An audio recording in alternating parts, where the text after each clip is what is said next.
श्रीलक्ष्मीनारायणस्तोत्रम्।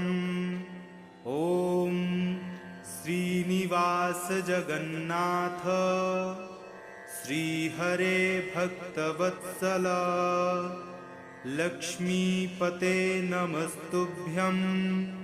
त्राहि मां भवसागरात् राधारमण गोविन्द भक्तकामप्रपूरक नारायण नमस्तुभ्यं।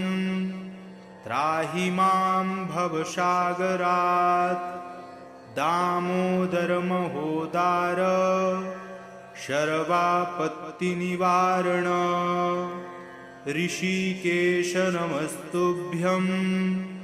त्राहि मां भवसागरात् गरुणध्वज वैकुण्ठ